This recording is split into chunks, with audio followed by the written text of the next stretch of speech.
Je suis Philippe Trintignac, bienvenue dans Impact, le podcast proposé par la CCI Lyon Métropole Saint-Étienne-Roanne. Dans chaque épisode, nous échangeons avec une personnalité locale pour découvrir son parcours et explorer avec elle la notion d'impact. Quelle personne l'a le plus influencé dans sa carrière, dans sa vie? Quel impact veut-elle avoir sur son organisation, sur son territoire? Quelles traces veut-elle laisser autour d'elle? Nous donnons la parole à celles et ceux qui osent, qui font bouger les lignes, qui entreprennent, bref, qui veulent avoir de l'impact. Bonjour à toutes et à tous, bienvenue dans Impact, le podcast. Je suis très heureux d'accueillir aujourd'hui Vincent Malfer, qui est directeur général de la CERL, la société d'équipement du Rhône et de Lyon. Bonjour Vincent et bienvenue dans Bonjour cette émission. Philippe. La CERL est une société d'économie mixte. C'est un partenaire privilégié des collectivités territoriales et des acteurs privés qui conduit la CERL des projets d'aménagement et de renouvellement urbain et des projets d'équipement public. Nous allons donc parler aujourd'hui dans Impact, le podcast, nous allons parler foncier, nous allons parler immobilier, notamment économique, avec Vincent Malfer aujourd'hui. Le groupe CERL est composé de plusieurs filiales, dont CERLIMO et CERL Énergie, qui développent des énergies renouvelables dans les projets urbains qu'elle pilote. Nous parlerons donc aussi développement durable et comment concilier développement économique et développement durable. Une société d'économie mixte n'est pas forcément une forme juridique d'entreprise que tout le monde connaît, c'est une forme un petit peu hybride. Pouvez-vous, Vincent, en première question, nous expliquer ce qu'est une SEM et pourquoi ce statut est adapté aux problématiques d'aménagement du territoire? Alors les sociétés d'économie mixte, ce sont des sociétés ce sont des sociétés anonymes déjà, donc des sociétés privées, mais qui ont une partie de leur capital qui est publique, dans lesquelles on va trouver des collectivités. Donc pour une SEM, c'est entre 50 et 85% du capital qui doit être maîtrisé par des collectivités, et le reste c'est par des acteurs privés ou institutionnels comme la CCI ou la Banque des Territoires. Donc cette forme de société, elle fête ses 100 ans cette année, et donc elle est historique, et elle permet de concilier les objectifs de performance du monde privé et l'intérêt général tel que le recherche le monde public. Donc c'est une forme d'exercice de compétences par les collectivités qui cherche à trouver le meilleur des deux mondes. Et donc du coup, les collectivités territoriales qui sont actionnaires majoritaires au capital de la CERL, lesquelles sont-elles pour bien comprendre?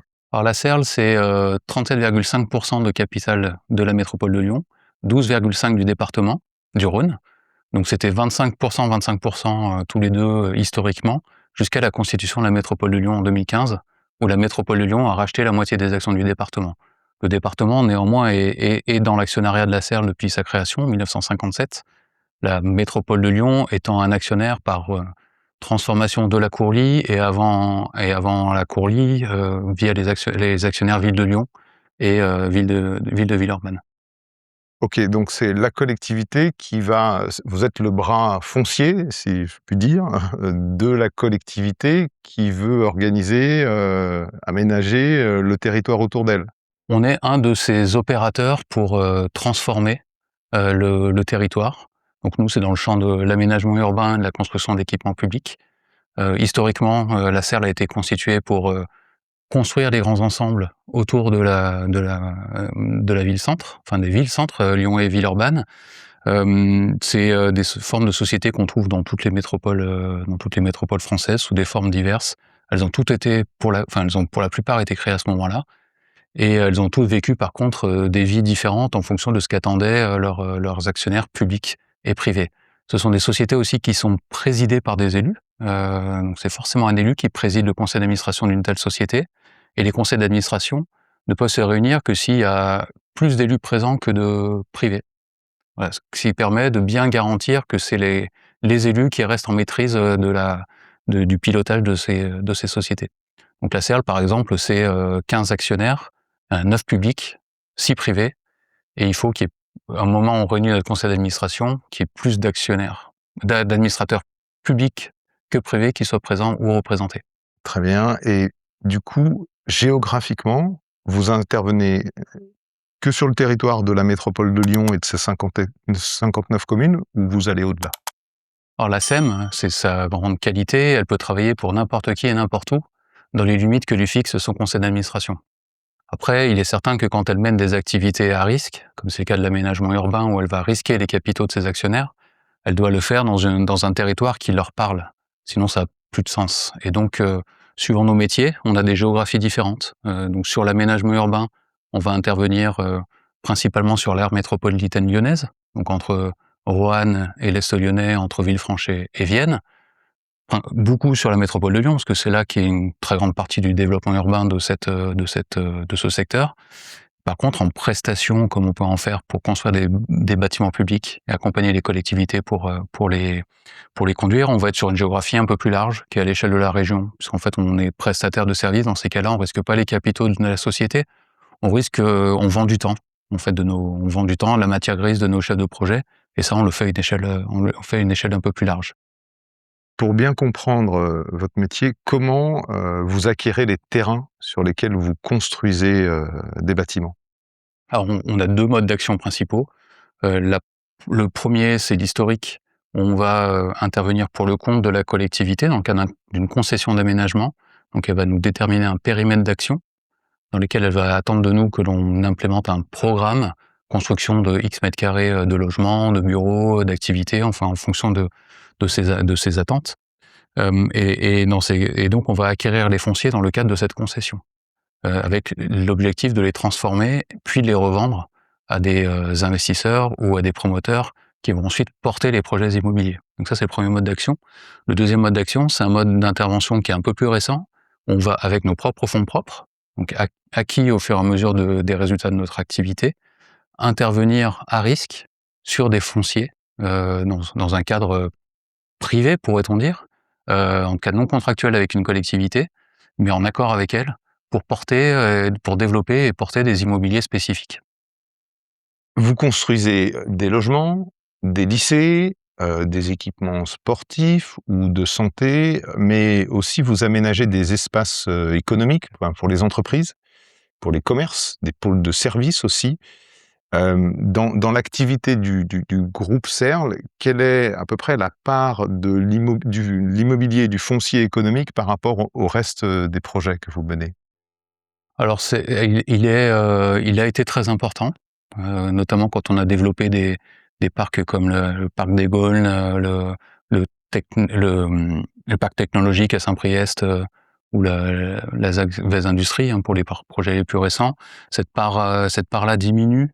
Elle représente, on va dire, peut-être, 8 de nos 25 projets d'aménagement aujourd'hui.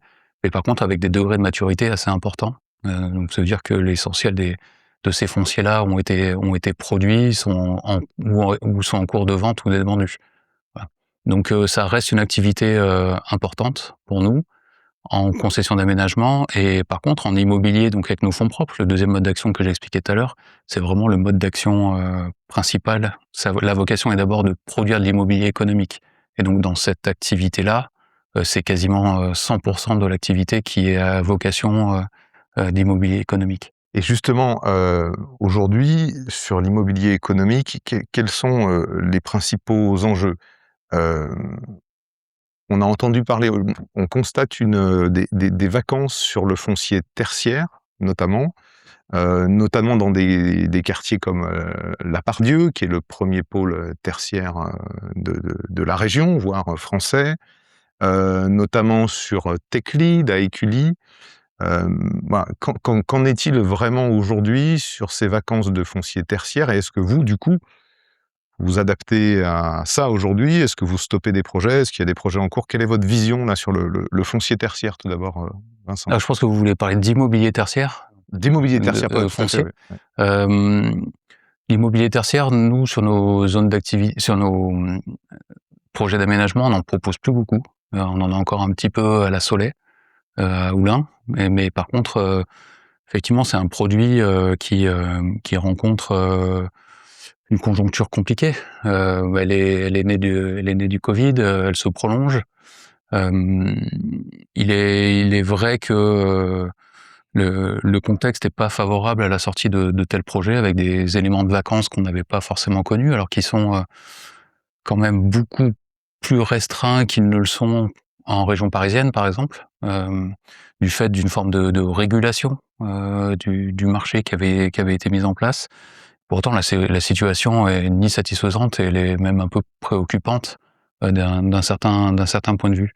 Donc, on constate à la fois un retour à enfin, une prégnance plutôt des problématiques d'accessibilité pour ces immobiliers. Donc, voilà, il est toujours plus facile dans les limites des loyers proposés, mais de louer des surfaces à la part Dieu que dans une zone d'activité insuffisamment desservie par rapport aux attentes des salariés.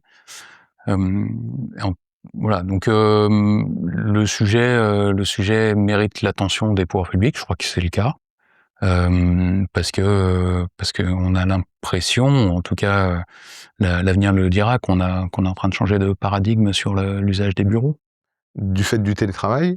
Du fait du télétravail, notamment, du fait des conditions de financement de ce type d'actifs, liées aussi, aux nouveaux usages des bureaux. Mais effectivement, fondamentalement, les salariés, d'une cer pour tout ce qui est tertiaire en tout cas, passent moins de temps au bureau qu'ils ne le faisaient il y a quelques années. OK, d'où, la moindre nécessité pour les employeurs d'avoir ce type En tout cas, de c'est un bureau? mouvement qu'on a fortement vu, au sortir du Covid, OK. quand le télétravail s'est généralisé.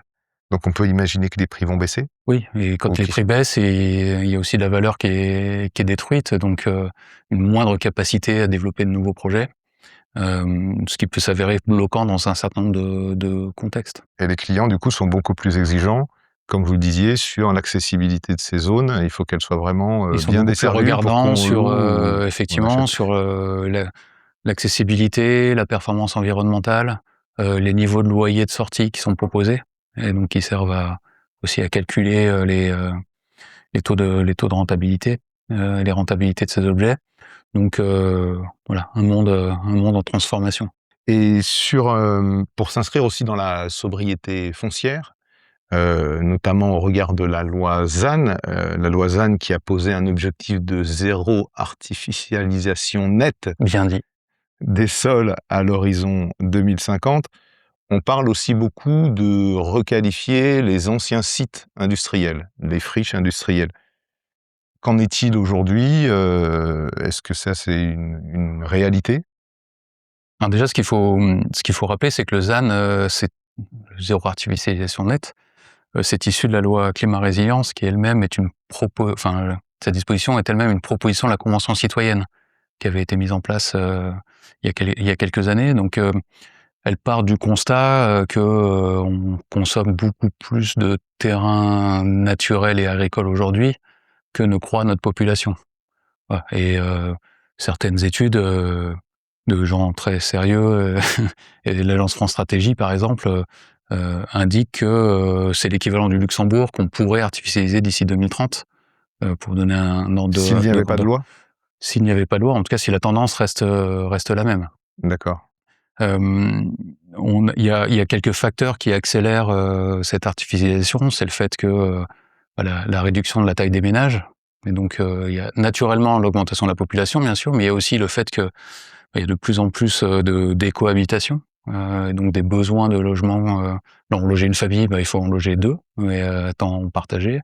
Il y a également, l'aspiration des Français à l'habitat individuel, l'habitat pavillonnaire, à une forme de qualité de vie, qui paradoxalement, en créant de l'étalement urbain, génère aussi un certain nombre d'externalités négatives, comme de la congestion pour accéder aux zones de travail, et la réduction précisément des espaces naturels qu'on va chercher quand on cherche à s'installer dans des pavillons.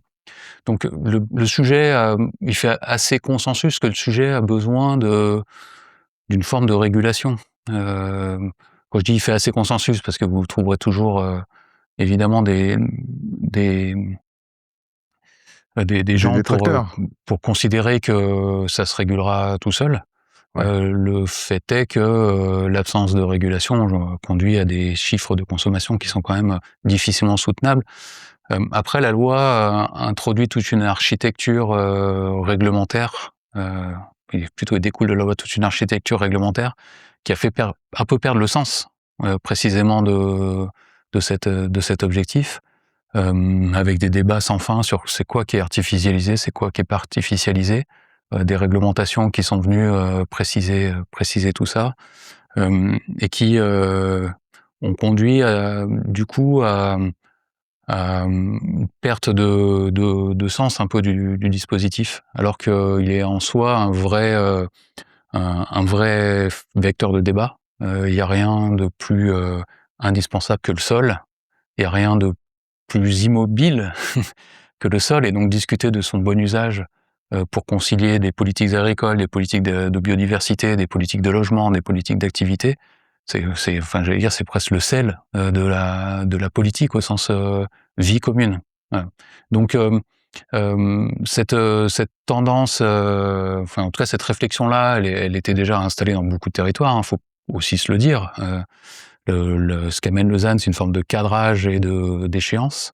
Hem et pour autant, elle pose des bonnes questions à mon sens, et elle induit des réponses, vous parliez de friches, effectivement, nous, en tant que la communauté des aménageurs, heu, elle a plutôt vécu comme une opportunité, cette loi, non pas en se disant: «Bah mince, on pourra plus faire de grandes zones, de plusieurs dizaines d'hectares, en périphérie», mais plutôt en se disant: «Bah ça re-questionne la façon dont on travaille sur le tissu constitué», et donc ça redonne, encore plus de sens à ce qui est notre intervention aussi, dans les tissus urbains. Vous parliez de renouvellement urbain tout à l'heure, hein, on est dans une forme, aussi de renouvellement. Moi, quand je suis arrivé en 2016 à la Serle, il y avait 2 projets sur 25 qui étaient en étalement urbain, encore. Le reste, c'était déjà de la régénération. Voilà. Donc ce chemin-là, on l'avait déjà pris, le chemin des grandes opérations d'aménagement. Les dernières qui restaient, étaient issues, de choix qui avaient été faits dans les années 90, pour l'essentiel d'entre elles. D'accord, donc il y a beaucoup moins de projets d'étalement urbain En tout aujourd'hui? cas, à ces grandes échelles, oui. À ces grandes échelles, À oui. ces grandes échelles, oui. Après, l une partie, que je saurais pas qualifier, mais une partie de cette consommation d'espace, il y a des tout petits projets, qui cumulés font, des rivières, qui cumulés font des fleuves. Donc, c'est, en tout cas, le métier d'aménageur, il trouve aussi du sens, dans une part de requalification. C'est ce qu'on a fait nous, par exemple en matière d'industrie, en en rachetant à Bosch, il y a maintenant 7 ans, un foncier de 10 hectares à Vénissieux, à côté de leur usine, Rexroth. Donc, c'était un site, qui accueillait 30 000 m² d'immobilier essentiellement vacant, et avec un potentiel de 30 000 m² nouveaux à construire. C'est un site qui est, desservi par le tram, desservi par le métro. Donc la question qu'on s'est posée, c'est comment, faire en sorte qu'on puisse, dans ce cœur urbain, qui aurait pu accueillir d'autres typologies de programmes, mais qu'on a pu avec les élus, en accord avec les élus, maintenir pour l'industrie. Comment on fait que l'industrie ici puisse, se déployer? Qu'est-ce qu'on peut proposer de différent, pour que, ce site-là retrouve une deuxième vie économique Mmh finalement, mh. Mmh. au bénéfice de la communauté? Et donc on a réfléchi sur des questions de programmation, sur des questions d'optimisation énergétique, sur des questions de programmatique. Quelle typologie d'immobilier on faisait pour quel type d'entreprise? Et ça, on l'a fait avec notre filiale Serlimo et des partenaires investisseurs, voilà, avec qui on a construit ce projet. À ce sujet, la Chambre de commerce et d'industrie, Lyon Métropole Saint-Étienne-Roanne, qui est un actionnaire historique de la Serle et qui va entrer prochainement, enfin qui va recapitaliser, Serlimo. le Serlimo, prochainement aux côtés d'autres partenaires, a pris, et donc la chambre de commerce qui est gouvernée par des élus, qui sont des chefs d'entreprise, bénévoles, a pris une position en 2024 sur, la question de l'artificialisation, en demandant, elle, à ce qu'il y ait une déséconomisation nette du foncier économique. En somme, il s'agissait de dire, à chaque fois qu'on enlève 1 m² de foncier économique, il faut en réaffecter un autre m² ailleurs pour que l'activité économique continue de se déployer sur les territoires et que les contraintes réglementaires n'obèrent pas trop le développement économique, les Mmh. besoins en bâtiment, en terrain des entreprises, notamment locales. Quel est votre point de vue, Vincent, sur cette position que la CCI a pris il y a plus d'un an maintenant? Alors je ne veux pas dire ça parce que je suis dans vos locaux, mais je partage plutôt cette position sur le constat même que, les entreprises créent la richesse, du territoire. Alors il y a d'autres types de richesses, hein, elle peut être culturelle, elle peut être historique, elle peut être sociale, mais en tout cas sur la richesse économique et fiscale, il est vrai que les entreprises sont un pilier fondamental de nos territoires et donc, face à une pression, enfin l'usage du foncier économique, pour moi, il a 2 défis. Il a un défi, de densification, donc d'optimisation.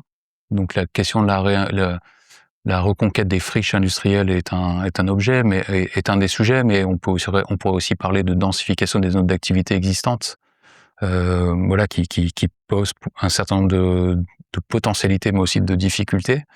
Et le deuxième aspect, c'est celui de la concurrence d'autres usages. Et c'est la logique développée par l'avis de la CCI répond au deuxième point, c'est-à-dire que la valeur économique d'un foncier, quand il est produit pour du logement, est souvent supérieure à celle d'un foncier dédié à l'économie. Voilà, c'est les données économiques. Et donc, il est nécessaire dans cette concurrence-là, de prendre parti. Soit de se dire, bah, on laisse faire le marché, soit de dire, il faut sanctuariser un potentiel économique au bénéfice des entreprises, quelle que soit leur taille, de manière à être au rendez-vous de leurs besoins. Et donc, voilà, c'est du coup la position de la CCI, je la comprends. Et sur la densification, donc vous dites aujourd'hui c'est un levier pour continuer à avoir de l'activité économique sur sur le même espace.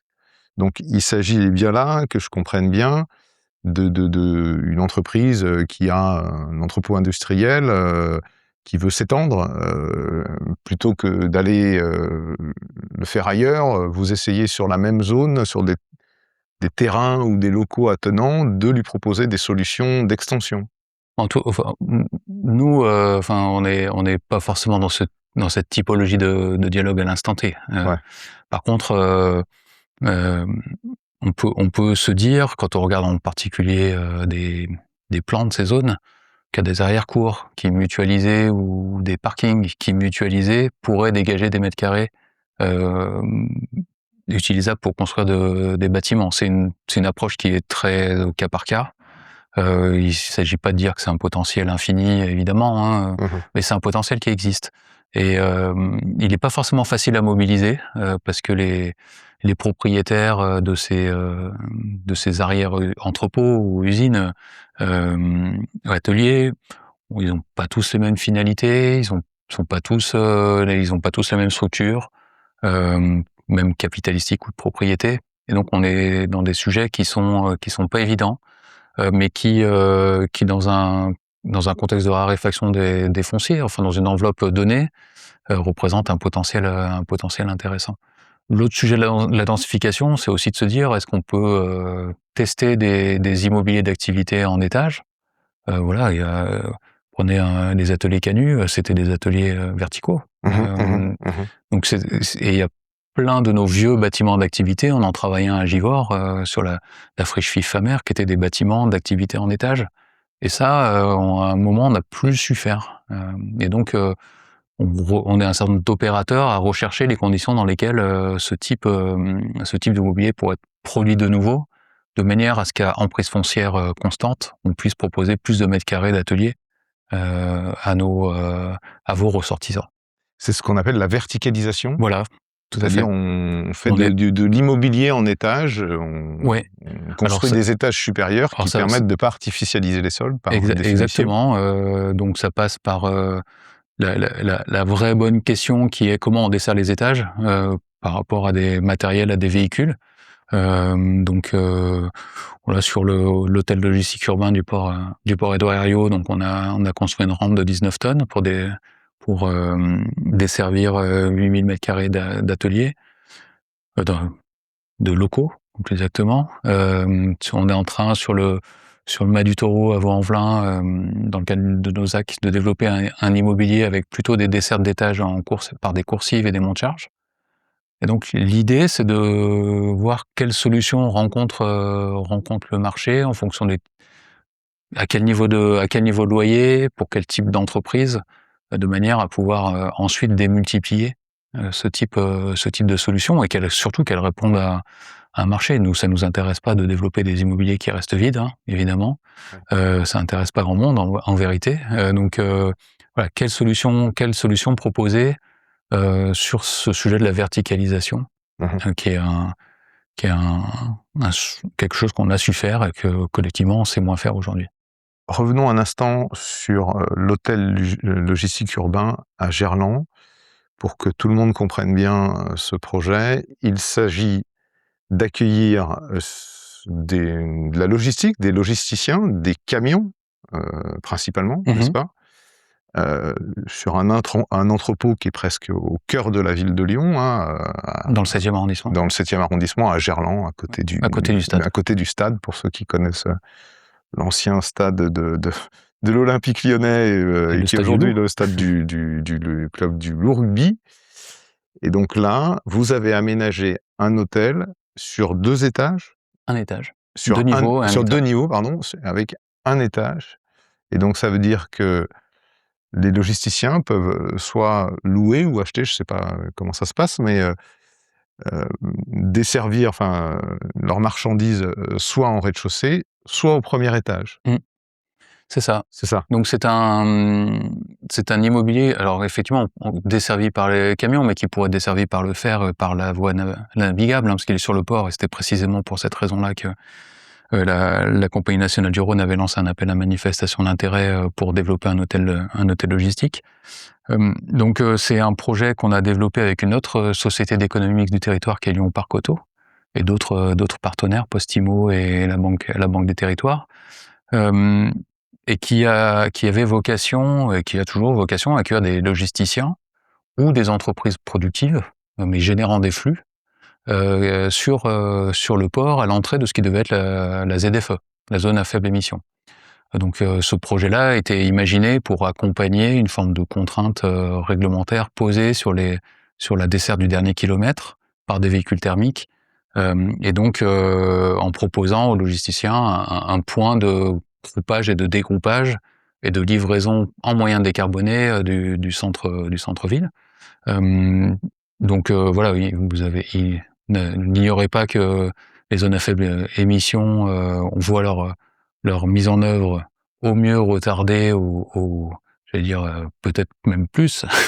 On verra, ce que le législateur a déjà décidé, mais ce que le législateur a fait, il peut le défaire, hein, demain, on verra.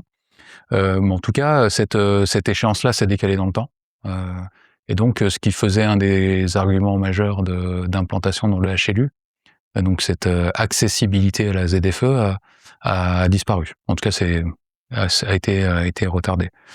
Et donc les conditions finalement d'expérimentation de cette logistique en étage, sont plus celles qu'on espérait. Donc c'est pour ça qu'on élargit aussi la commercialisation à d'autres types d'activités qui trouvera un intérêt à se situer sur le port, sur des cellules de taille de 2000 m², voilà, qui sont aujourd'hui disponibles.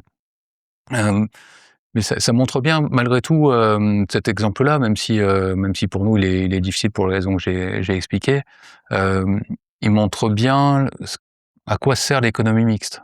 Voilà, trouver des investisseurs capable de mettre autant d'argent sous le contrôle des collectivités, d'actionnaires privés, pour développer des immobiliers innovants, parce que c'en est un. C'est aussi à ça que sert l'économie mixte. Alors heureusement, à côté de ces expériences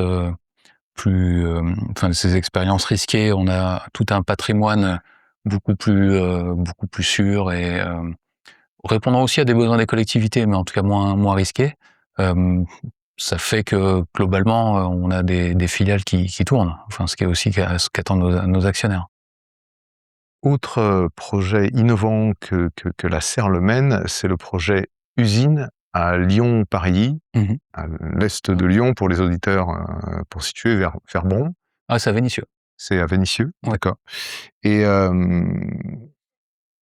ce projet, c'est un village d'entreprise pour les industriels. Est-ce que vous pouvez, nous en dire un mot, Vincent, en quoi il consiste et en quoi il est, innovant? Alors c'est le projet Bosch dont je parlais tout à l'heure, Ah oui, effectivement, voilà, donc c'est ce site industriel en déprise qu'on a racheté pour redéployer de l'industrie et en faire une vitrine de ce que peut être l'industrie en ville. L'industrie en ville, c'est une industrie, qui, s'appuie sur les moyens de transport en commun, qui mutualise des moyens, qui se connecte au réseau de chauffage urbain, qui renature une partie du site, en le désimperméabilisant, donc qui apporte de la qualité de vie et de travail pour, à la fois pour les riverains et pour les salariés. C'est finalement, essayer de créer les conditions d'une réappropriation de l'espace urbain par l'industrie. En fait, ce qui est frappant, c'est qu'il y a une très grande majorité des Français qui sont favorables à la réindustrialisation, y compris si elle a lieu à côté de chez eux. Et notamment si ce sont des entreprises, du secteur, des PME ou alors des entreprises, de secteur de la green tech ou, des entreprises, qui travaillent sur les sujets de transition. Et donc cet atout-là, ce besoin-là, il nécessite d'être, transformé en proposition de mètres carrés, pour nous. Et donc la proposition de valeur qu'on fait avec Usine Lyon-Paris, c'est un site, en location. Donc on propose des surfaces, locatives à des industriels. à des industriels, qui, trouvent du coup une forme de communauté, avec leurs voisins, avec une logique d'animation d'espace que l'on finance, avec des logiques de services partagés, donc services, de sécurité par exemple, que l'on va proposer en termes de charges communes, et l'implémentation également de solutions énergétiques, innovantes. Donc on a parlé du réseau de chaleur, c'est pas en soi une innovation technique. Par contre, relier un site industriel au réseau de chaleur, c'est apporter, une solution, plus chargée en ENR, avec des coûts mieux maîtrisés. C'est aussi, chez nous, faire intervenir notre filiale Serre Énergie pour, produire de l'électricité photovoltaïque et la revendre à nos occupants dans le cadre d'autoconsommation collective. Tout ce qui sécurise finalement, le parcours immobilier industriel, parce que finalement un un chef d'entreprise de l'industrie ou d'une entreprise d'activité, économique, qu'est-ce qu'il cherche? Il cherche un site dans lequel il peut se plugger, quoi, il pose ses machines, il produit, enfin, et il peut pas attendre, 3 ans, 4 ans que il peut pas forcément attendre, que le bâtiment sorte de terre. Il attend, l'accès à des compétences. Quand on est, en cœur de ville, on sait qu'on va avoir notamment, sur un territoire comme celui de la métropole de Lyon, on sait qu'on va avoir accès à une main-d'œuvre, qualifiée, ou moins qualifiée, mais conforme à ses besoins. Et puis, il attend, une forme, quelque part de service commun, de package, de sécurisation sur ses coûts, notamment énergétiques. Et donc c'est ces éléments-là qu'on essaie de sécuriser avec des projets comme Usine Lyon-Paris. On est en train de déployer en partenariat avec notre homologue de Givors, un projet équivalent sur cette commune. Donc voilà, on reste une PME, on est une centaine de personnes, on a un capital de 20 millions d'euros à peu près.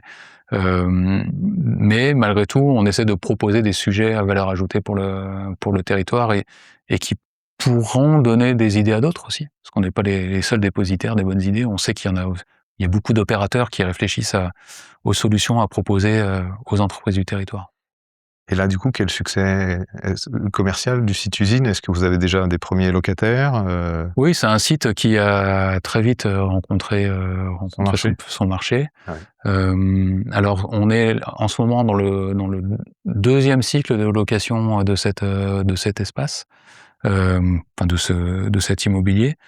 Par exemple, on a construit, on a livré il y a 1 an, ça va faire 1 an et demi, 10 000 m² d'ateliers qui ont été, loués dès qu'on les a mis en service. Donc c'était 10 fois 1 000 m².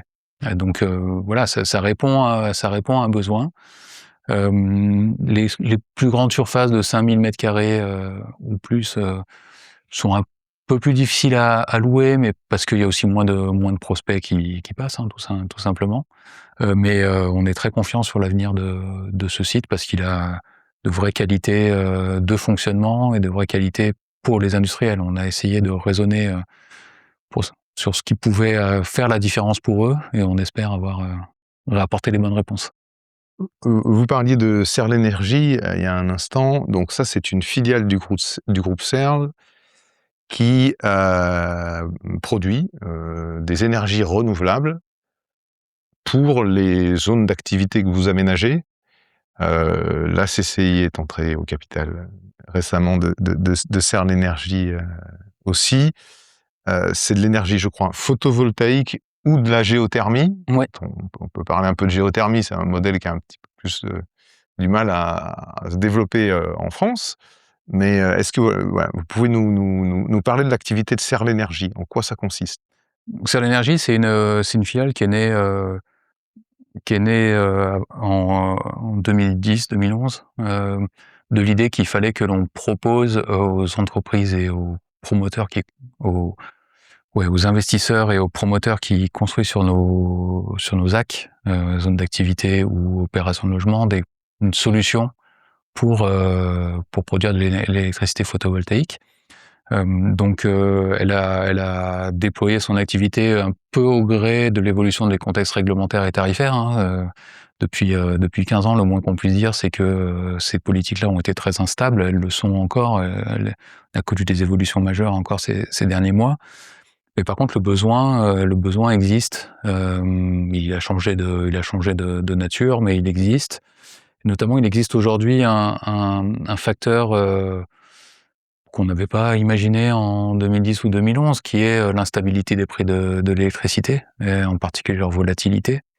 Donc on essaie de proposer des solutions d'autoconsommation individuelle ou autoconsommation collective qui permettent sur plusieurs années, même plusieurs décennies, de garantir un prix d'achat aux entreprises, pour l'électricité, qu'ils consomment, et électricité qui est produite par, des installations photovoltaïques.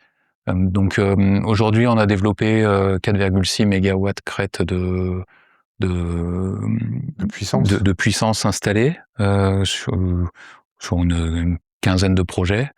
Hem, c'est dans un cadre de revente de l'électricité au réseau, comme on dit, dans le cadre de tarifs de rachat, par EDF de l'électricité produite. Aujourd'hui, ce modèle-là, il est un peu à bout de souffle. Enfin, en tout cas, les modifications des règles d'achat font que, c'est beaucoup moins intéressant et plus du tout rentable de faire comme ça. Et le modèle qui est poussé, c'est celui de l'autoconsommation collective. Et c'est bien celui-là qu'on veut proposer et qui nous paraît rencontrer potentiellement de l'écho auprès de chefs d'entreprise qui sont, sensibles à la maîtrise de leurs coûts, et qui pourraient être, intéressés par les solutions que l'on peut développer avec eux. Mmh. Ouais, c'est très innovant, hein. Rappelons-le, donc du coup, les dirigeants qui nous écoutent, ils peuvent, s'exclure des variations du marché L'électricité. de l'électricité en allant vers cette solution, où vous installez des panneaux photovoltaïques sur des bâtiments et vous générez de la puissance et l'entreprise souscrit un abonnement et du coup a un prix, fixe pour X années, a Oui, priori, négocier. négocié, voilà, et donc du coup ce prix reste stable quel que soit, voilà, c'est une sorte de tiers, Bah, c'est une, oui, c'est un tiers producteur. c'est un tiers producteur, Voilà, voilà. donc on est dans des logiques d'autoconsommation qui se raisonnent, non pas à l'unité, mais dans un périmètre de 2 kilomètres autour de l'installation. Donc ce qui permet de fédérer finalement des besoins autour de autour d'installations que l'on peut développer. Parlons développement durable. Maintenant, on en a déjà un petit peu parlé, mais et du coup, Vincent, quel impact, quel rôle peut jouer l'aménageur sur, la transformation écologique? On a parlé de plein de projets, mais est-ce que vous pouvez, en quelques mots, partager un peu votre vision ou les projets sur lesquels, dont on n'aurait pas parlé, peut-être les matériaux employés, je ne sais pas. Mais est-ce qu'on peut concilier voilà, aménager les territoires et pour autant, être limite régénératif pour, la planète et la Ouais, biodiversité? Quel est ouais, votre point de vue déjà là-dessus? ce qu'il faut voir, c'est que, on est tous acteurs, de ces transitions. Nous, on l'est à une échelle, sur nos, par les prescriptions qu'on peut donner, sur, à la fois nos maîtres d'œuvre, ceux qui conçoivent les espaces publics que l'on va produire, ou les bâtiments qu'on va produire, et vis-à-vis des promoteurs, ou des investisseurs qui vont construire sur les zones. On est, toujours évidemment dans une recherche de ligne de crête entre, le besoin de soutenir ces transitions, l'emploi de matériaux innovants, des formes d'aménagement qui laissent plus de place à la pleine terre, plus de place aux mobilités douces, pour préserver, ce qui peut l'être. Hem et ligne de crête donc entre ces exigences-là et l'économie. L'économie des projets, l'état d'un marché à un instant T. Voilà, c'est pas la même chose de vendre un appartement en 2018 qu'aujourd'hui.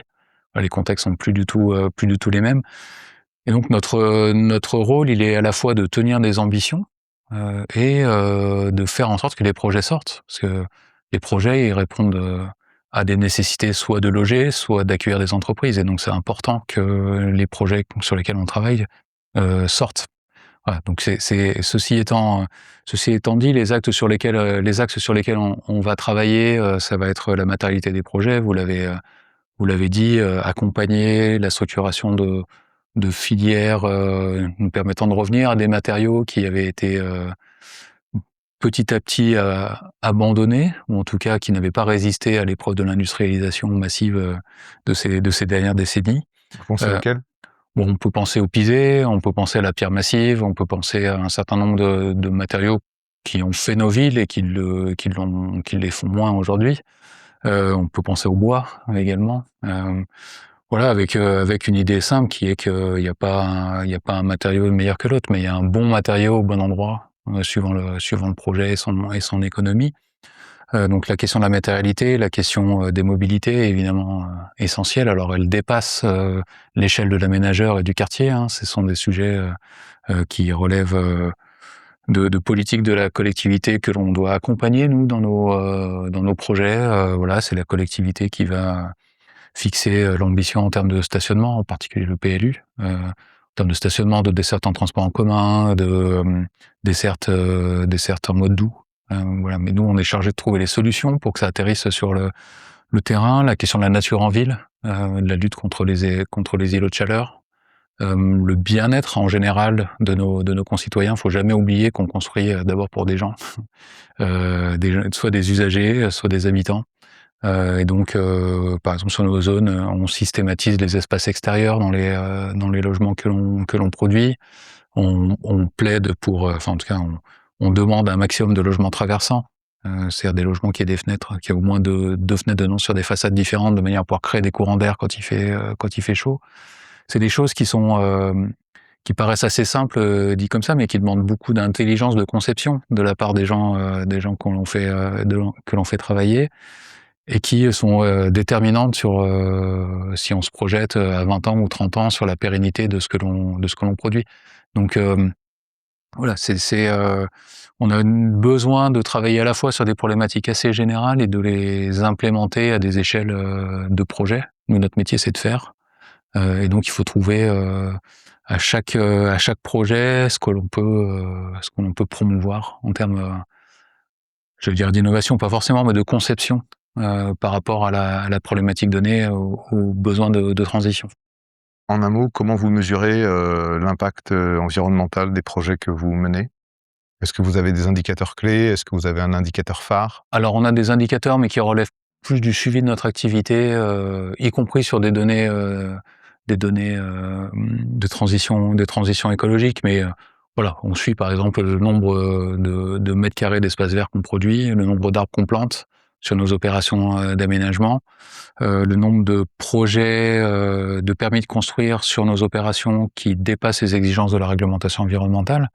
Donc ça, c'est un objectif que l'on porte dans les limites de la faisabilité économique, évidemment, hein, mais en tout cas, voilà, c'est quelque chose dont on se dit que c'est intéressant sur des opérations publiques qui sont quand même largement soutenues par les collectivités en termes de financement, de tester des choses. Et donc cette ambition par rapport à la réglementation environnementale, elle est pas facile. Elle nécessite des dialogues vraiment continus avec les opérateurs et leurs concepteurs, mais elle est intéressante en soi parce qu'elle fait du retour d'expérience pour tout le monde. Donc voilà, on suit aussi cet indicateur. On est en train de tester sur quelques opérations les approches en poids carbone. Essayer à différents stades de conception du projet de mesurer le poids carbone des options proposées, de manière à pouvoir optimiser ses choix. Voilà, donc on a la chance, nous, d'avoir, on travaille sur plus de 200 projets par an, donc on a beaucoup de terrains d'expérimentation, mais certains s'y prêtent plus que d'autres.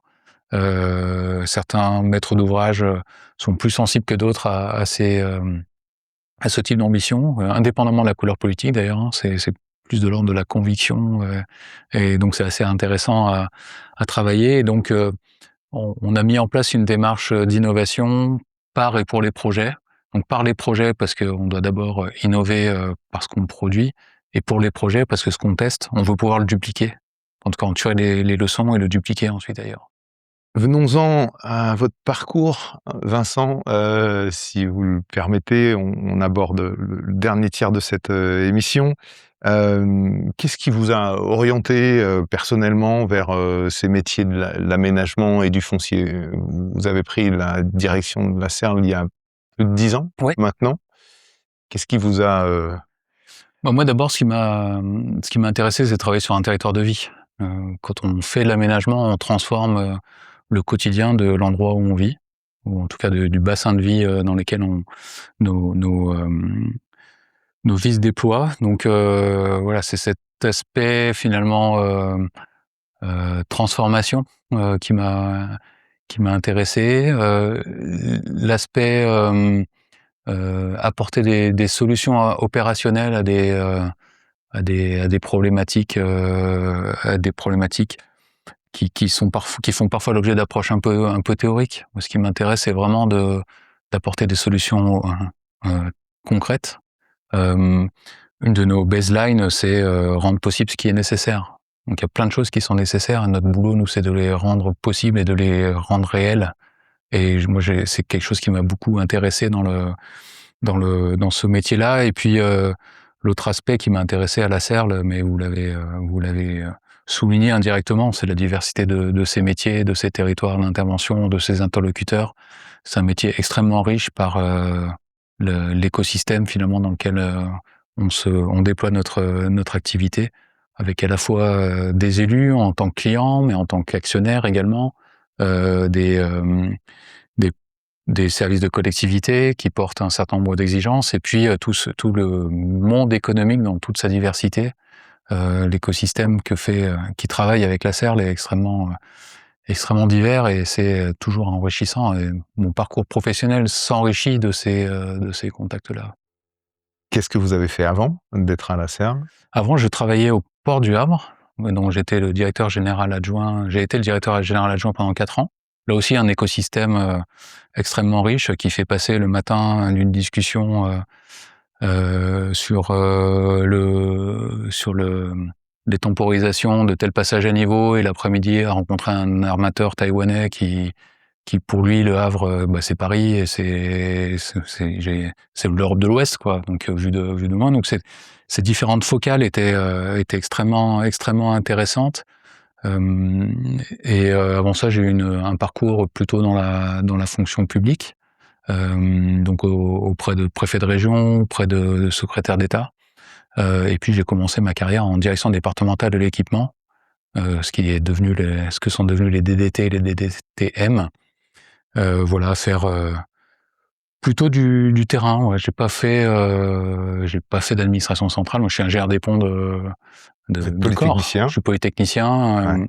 ingénieur des ponts, et ouais, j'ai toujours préféré, mais c'est un choix très personnel, l'action sur le territoire. Peut-être parce que j'en suis issu et que j'ai grandi à Saint-Laurent-de-Mur, à côté de Lyon. J'ai fait ma D'accord. classe prépa au Parc.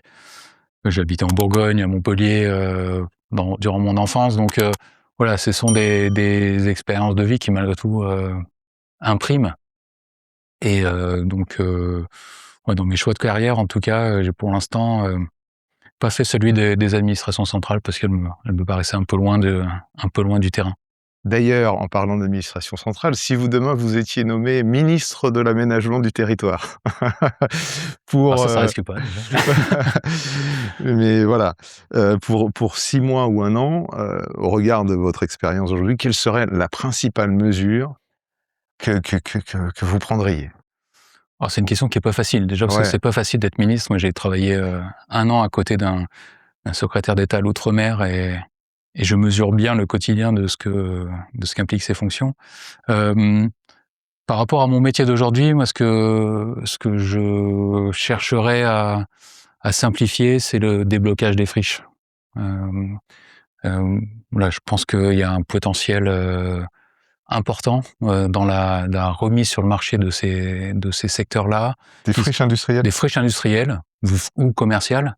Hem, parce que c'est du territoire qui est déjà anthropisé, artificialisé, et qui est souvent déjà urbain, et donc qui n'attend que les conditions économiques pour revenir sur le marché.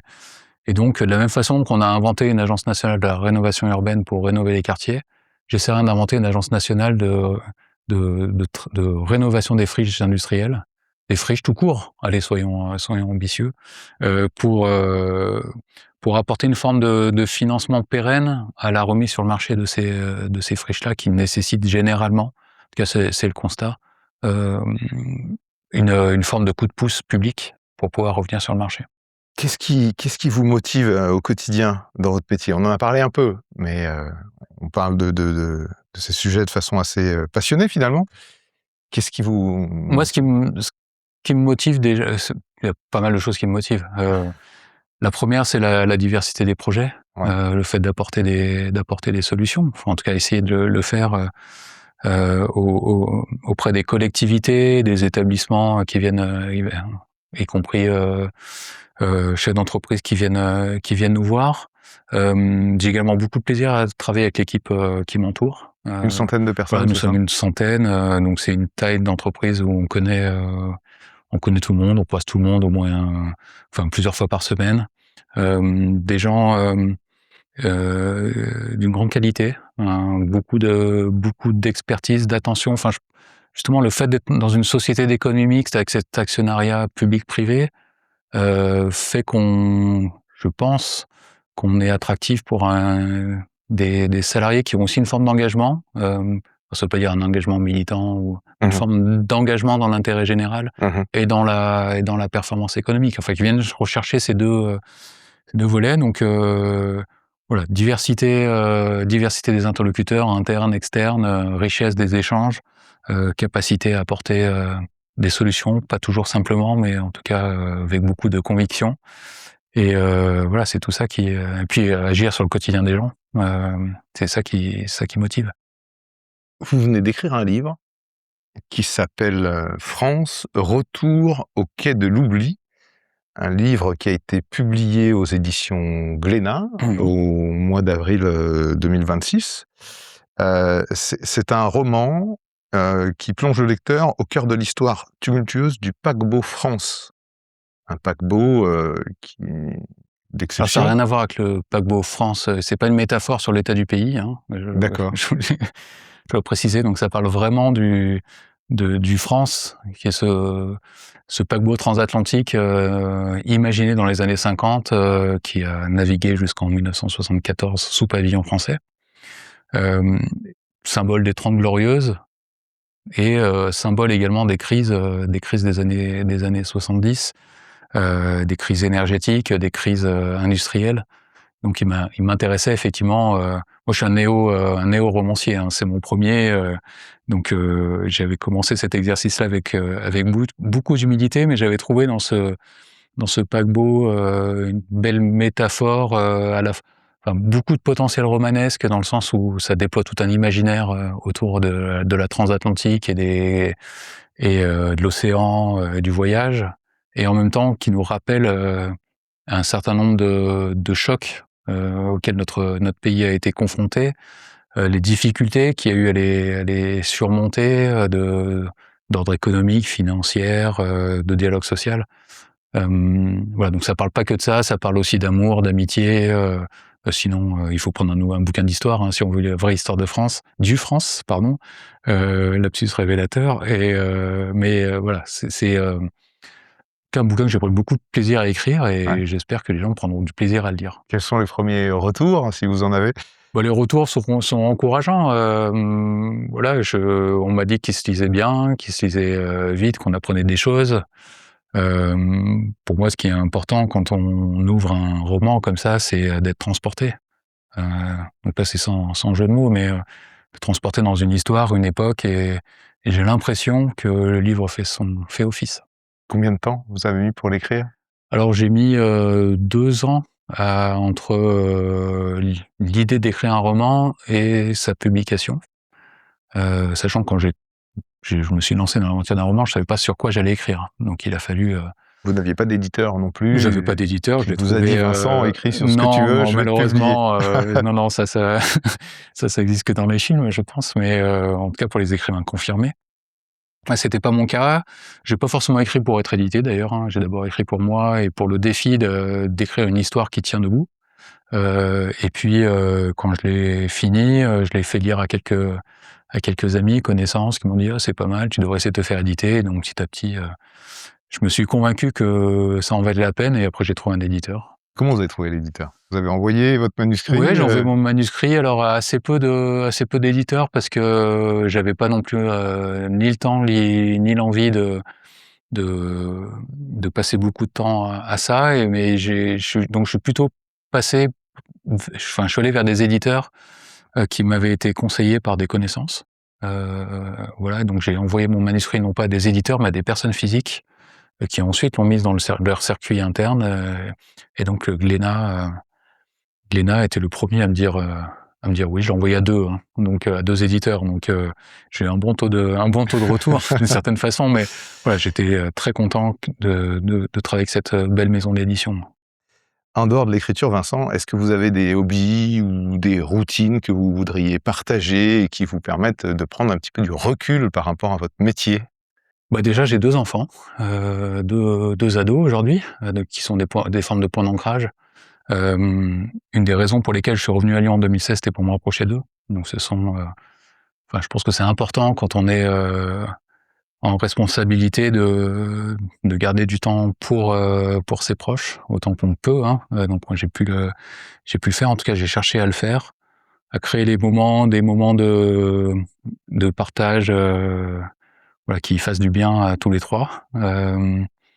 Et puis, à titre plus personnel, je fais du sport. Donc je me dépense à courir, parfois à nager, parfois à faire du vélo. Dans les 3 cas de manière très modeste, mais motivé. Je me suis également acheté un van aménagé qui me permet de m'échapper de temps en temps. Heu, voilà, vous avez raison de dire qu'il faut Ouais. se préserver, en tout cas, sinon se préserver, prendre soin de soi, Ouais. écouter ses envies, ses besoins. Voilà, moi ça passe par ça, mais il y a plein d'autres façons de le faire. Dernière question, Vincent, si vous aviez la possibilité de passer 1 heure de votre temps avec une personnalité, qui fait partie de ce monde ou qui est décédée, qui vous inspire ou qui vous a inspiré, laquelle serait-elle et pourquoi? Alors ça, c'est une question qui est qui est difficile. Hem, Ou y a-t-il un auteur qui vous inspire, non, mais ou un je vais livre vous qui vous a répondre, moi j'étais profondément marqué par la biographie de Nelson Mandela. C'est un bouquin qui interroge vraiment la nature humaine et renvoie à des pages à la fois extrêmement sombres et extrêmement optimistes sur de notre histoire. C'est un bouquin que j'ai lu en voyage en Afrique du Sud, où les stigmates de cette époque-là sont visibles encore. Voilà, donc je l'aurais pas.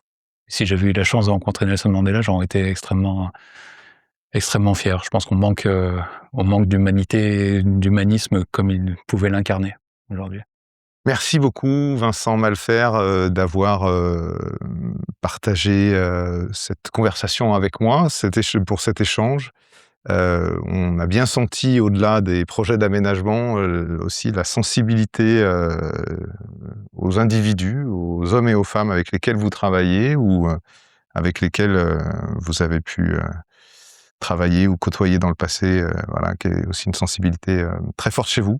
Je vous remercie pour cet Merci à échange, vous. Vincent. Je vous donne rendez-vous le mois prochain pour un nouvel épisode, d'Impact Podcast dans lequel nous parlerons intelligence artificielle. Un vaste sujet. Je partage. À bientôt.